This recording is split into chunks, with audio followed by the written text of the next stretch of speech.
Assalamualaikum warahmatullahi wabarakatuh. Saat datang untuk mengambil motornya di kantor polisi, Putri tak pernah menyangka akan menghadapi pemerasan brutal dan duel tak seimbang. Bagaimana reaksi seorang gadis muda melawan 5 polisi sekaligus dan apa yang terjadi setelahnya? Saksikan kisah nyata keberanian ini. Perpisahan dan kesepian yang melanda. Pagi itu terasa berbeda. Udara sejuk pedesaan yang biasanya menyegarkan kini terasa berat dan menyesakkan dada. Di teras rumah peninggalan orang tua Arya, aku Putri berdiri mematung. Tanganku tak henti-hentinya meremas ujung gamis yang kukenakan, sementara mataku tak lepas dari sosok suamiku, Mas Arya. Ransel besar yang tersampir di punggungnya seolah menjadi simbol beban berat yang akan ia pikul di tanah perantauan, sekaligus beban kerinduan yang akan kutanggung sendirian di rumah ini. Jaga diri, baik ya, sayang. Suara Mas Arya memecah keheningan, serak menahan haru. Ia menarikku ke dalam pelukannya. Aroma parfumnya yang khas kuhirup dalam-dalam. Mencoba menyimpannya di relung ingatanku. Doakan Mas lancar kerjanya di sana. Semua ini demi masa depan kita, demi calon anak kita nanti. Aku hanya bisa mengangguk di dadanya. Tenggorokanku tercekat, tak mampu mengeluarkan sepatah kata pun. Air mata yang kutahan sejak subuh tadi akhirnya mendesak keluar. Dari ambang pintu, Pak Kusuma, ayah mertuaku melangkah mendekat. Sosoknya yang tegap di usia senja itu tampak bijak. Namun, sorot matanya selalu menyimpan kabut kesepian yang pekat. Sejak ibu mertua meninggal dunia 2 tahun lalu, beliau menepuk pundak Mas Arya dengan lembut. Arya, titip Putri, ya. Pak, tolong jaga dia, ucap Mas Arya sambil melepaskan pelukanku. Kalimat itu terdengar seperti sebuah amanah suci. Pak Kusuma mengangguk mantap. Tentu Arya, kamu tenang saja di sana. Putri sudah seperti anak bapak sendiri. Dia aman bersama bapak. Sebuah senyum kecil terukir di bibirku mendengar ucapan itu. Ya, Pak Kusuma adalah mertua yang baik. Sejak aku menikah dengan Mas Arya dan tinggal di sini, beliau selalu memperlakukanku dengan hormat. Aku percaya pada janjinya. Mobil travel yang menjemput Mas Arya akhirnya tiba. Detik-detik terakhir terasa begitu cepat. Satu kecupan di keningku, satu pelukan terakhir, lalu punggung itu berjalan menjauh, masuk ke dalam mobil dan perlahan hilang di tikungan jalan. Aku masih berdiri di sana membiarkan air mataku mengalir. Pak Kusuma meletakkan tangannya yang keriput di bahuku. Sudah Putri, masuklah. Doakan saja yang terbaik untuk suamimu.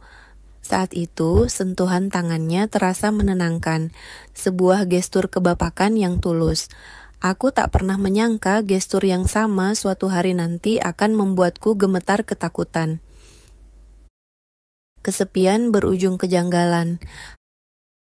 Hari-hari pertama tanpa Mas Arya adalah neraka sunyi. Rumah besar ini terasa semakin luas dan kosong. Hanya ada aku dan Pak Kusuma. Kami menjalani rutinitas dalam kebisuan yang canggung. Aku akan memasak, membersihkan rumah, lalu menyajikan makanan untuk Pak Kusuma. Kami makan di meja yang sama, namun di antara kami terbentang jurang generasi dan kesepian. Suara denting sendok dan garpu terdengar begitu keras, seolah berteriak mengisi kekosongan. Seringkali kutemukan Pak Kusuma duduk sendirian di kursi goyang kesayangannya di beranda belakang, menatap nanar ke arah kebun sambil memegang erat bingkai foto almarhumah istrinya. Punggungnya yang sedikit membungkuk seolah memikul seluruh duka dunia. Aku merasa iba, tapi tak tahu harus berbuat apa. Aku hanyalah seorang menantu. Satu-satunya penghiburku adalah panggilan video dari Mas Arya setiap malam. Aku akan tertawa, menceritakan hal-hal sepele, berpura-pura semuanya baik-baik saja. Tapi, begitu panggilan berakhir, layar ponsel yang menjadi gelap seolah memantulkan kembali wajahku yang murung. Aku akan masuk ke kamar, memeluk bantal yang masih menyimpan sisa aroma tubuh suamiku, dan menangis dalam diam. Pak Kusuma sepertinya menyadari kesedihanku, juga kesepiannya sendiri. Perlahan, ia mulai mencoba mencairkan suasana. Putri, bunganya kamu rawat dengan baik, ya, jadi semakin indah, katanya suatu sore saat aku sedang menyiram mawar di taman depan. Iya, Pak, ini kan bunga kesukaan ibu dulu, jawabku sopan. Di lain waktu, saat aku sedang menonton televisi, ia akan duduk di sofa yang berjarak lalu bertanya, "Acara apa itu, Putri? Seru sepertinya." Aku akan menjelaskan dengan sabar. Meski obrolan itu tak pernah berlangsung lama, selalu berakhir dengan keheningan lagi. Aku melihatnya sebagai usaha seorang ayah yang kesepian untuk terhubung dengan satu-satunya orang yang tersisa di rumahnya. Aku mencoba menjadi menantu yang baik, pendengar yang baik. Aku tak menyadari bahwa dalam kesepiannya, ia mulai melihatku lebih dari sekadar menantu. Sentuhan yang mengganggu. Hingga suatu malam, batas itu mulai kabur. Hujan turun dengan sangat deras, diiringi gelegar petir yang sambar menyambar. Tiba-tiba jegrek, listrik padam, seluruh rumah menjadi gelap gulita. Aku yang sedang berada di dapur menjerit kecil karena kaget dan takut. Kegelapan dan suara badai di luar membuatku merasa sangat kecil dan sendirian. Putri, kamu tidak apa-apa? Suara Pak Kusuma terdengar dari ruang tengah. Tidak apa-apa, Pak. Putri takut gelap. Jawabku dengan suara bergetar. Tak lama, seberkas cahaya, lilin muncul dari arah ruang tengah. Perlahan mendekat. Pak Kusuma berjalan hati-hati membawakan cahaya untukku. Jangan takut, Bapak di sini, katanya dengan nada menenangkan. Kami duduk di ruang makan yang hanya diterangi sebatang lilin. Bayangan kami menari-nari di dinding. Untuk pertama kalinya, kami mengobrol lebih lama tentang masa kecilnya, tentang bagaimana ia bertemu almarhumah ibu. Aku mendengarkan dengan saksama, merasa sedikit lebih nyaman. Kamu mengingatkan Bapak pada ibumu. Ya, di waktu muda, ucapnya tiba-tiba. Matanya menatapku lekat di terpa cahaya lilin yang bergoyang. Sama-sama sabar, sama-sama kuat. Aku hanya tersenyum canggung. Kemudian petir kembali menggelegar lebih keras membuatku tersentak kaget.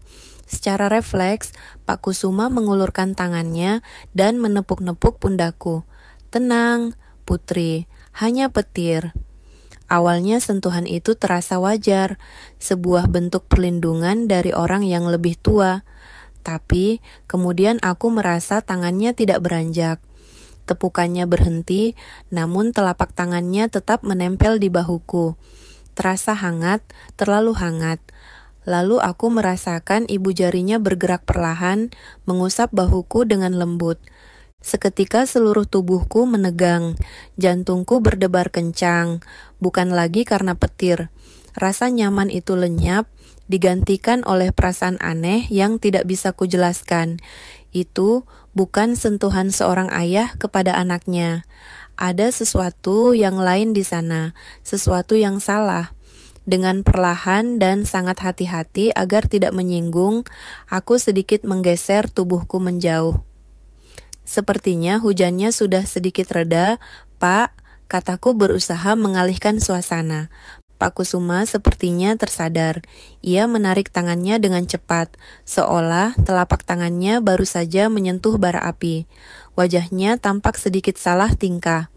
Ah, iya, syukurlah, jawabnya gugup. Tepat pada saat itu, lampu kembali menyala. Terang yang tiba-tiba itu seolah menelanjangi kecanggungan yang membeku di antara kami. Kami saling membuang muka. Malam itu, untuk pertama kalinya, aku mengunci pintu kamarku. Aku berbaring di tempat tidur, menatap langit-langit dengan perasaan campur aduk. Aku mencoba meyakinkan diriku bahwa itu hanya perasaanku saja, bahwa aku hanya terlalu sensitif. Namun, Benih ketakutan dan keraguan telah ditanam. Di dalam rumah yang seharusnya menjadi tempatku berlindung, aku mulai merasa tidak aman. Ketegangan yang tak terucapkan. Sejak malam mati lampu itu, ada sesuatu yang berubah. Sebuah dinding tak kasat mata tumbuh di antara aku dan Pak Kusuma. Udara di rumah yang tadinya hanya dingin oleh kesepian, kini membeku oleh ketegangan. Setiap kali kami berpapasan di lorong, ia akan menunduk dan mempercepat langkahnya. Di meja makan, kebisuan kami bukan lagi kebisuan yang canggung, melainkan kebisuan yang syarat akan sesuatu yang tak terucapkan, sesuatu yang mengerikan. Aku mencoba sekuat tenaga untuk bersikap normal. Aku tetap memasak untuknya, membersihkan kamarnya, dan menanyakan kabarnya. Aku melakukannya sebagai bagian dari tugasku, sebagai pembuktian pada diriku sendiri bahwa tidak ada yang salah, bahwa aku hanya berprasangka buruk. Namun, setiap kali aku melihatnya, bayangan tangannya yang mengusap bahuku kembali terlintas, membuat perutku mulas. Pak Kusuma sendiri tampak tersiksa. Ia lebih banyak mengurung diri di kamarnya. Wajahnya semakin kuyu dan lingkaran hitam di bawah matanya semakin pekat. Ia seperti berperang melawan dirinya sendiri. Terkadang saat aku lewat di depan kamarnya yang sedikit terbuka, aku bisa mendengarnya bergumam sendirian, diselingi helaan napas panjang yang terdengar seperti rintihan. Aku tahu ia menderita, tapi rasa takutku lebih besar daripada rasa ibaku. Aku semakin sering menelepon Mas Arya, mencari kekuatan dari suaranya yang jauh di seberang sana. Aku ingin sekali menceritakan semuanya, menumpahkan segala ketakutan dan kebingunganku. Tapi kata-kata itu selalu tertahan di tenggorokan. Apa yang akan kukatakan, Mas? Aku merasa ayahmu menyentuhku dengan cara yang aneh. Terbangun oleh sebuah suara. Suara derit pintu yang terbuka sangat perlahan. Mataku yang masih setengah terpejam mencoba beradaptasi dengan kegelapan kamar yang hanya diterangi cahaya rembulan yang menyelinap dari celah jendela. Aku melihat sebuah siluet. Sosok tinggi besar berdiri di ambang pintu. Jantungku seketika berhenti berdetak. Itu Pak Kusuma. Aku ingin berteriak, tapi suaraku seolah lenyap ditelan ketakutan. Seluruh tubuhku kaku tak bisa digerakkan. Aku hanya bisa membelalakkan mata melihat bayangan itu melangkah masuk dengan pelan